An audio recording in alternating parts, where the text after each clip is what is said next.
যেদিন মারা গেছে সেদিন আমার স্বামীও গেছে, আমার লগে শাশুড়িও গেছে।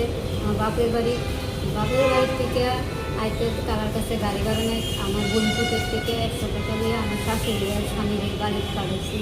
সেদিনও হলো বাড়িতে আসছিল, হ্যাঁ হলো মাথা হলে কেমন করে মানে উল্টাপাল্টা আমার খুব ভালো লাগতেছে না, আমার ভালো লাগতেছে না এমন করে হলে মঙ্গলবারের দিন তো হলে হ্যাঁ বাড়ির থেকে নাম কইয়া হ্যাঁ দেখতে যাবো সেটা তো শ্বশুর বাড়ি তো আইসি না, আমার বোনের বাড়িও চিনে না, তারপরে আমিও তো খোঁজ পাইছি না। তারপরে কি অবস্থা পাইছেন স্বামীরে?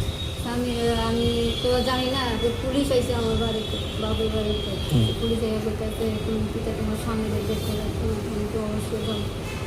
কই পাইছেন গিয়া? হ্যাঁ পাইছে লোকনাথ কি এর মধ্যে পাইছেন? নদীতে। কি নাম ওনার? এর নাম সামল দেবনাথ। বয়স কত? বয়স 45। কি করতো কাজ? বলবেলা সবজি দোকান। বাড়ি কোনখানে? পূর্ব কথা তো নিখোঁজ কবে থেকে আসলো?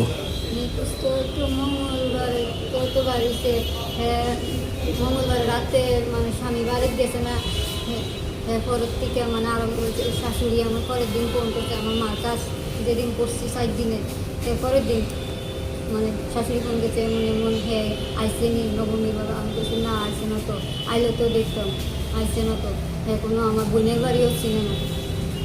এমনিতে আপনার সাথে থাকতো না উনি? আমি তো আমার বোনের বাড়ির কাজ করি, মার কাজ। হ্যাঁ, তা আমি তো জানি না স্বামী আমার বাপের বাড়িতে আছে, আমার বাপের বাড়ির দিকে হয়তো আমার স্বামী তো আমার ভাইয়ের কই করে মনে আমার বোনের বাড়ি আসছে। কি মনে হয় মানে কিভাবে ওই তারে মনে হয়?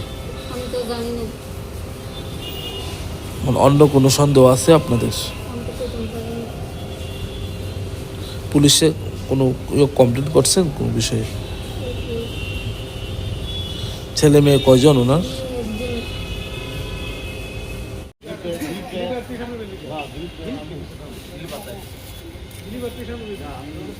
একদিন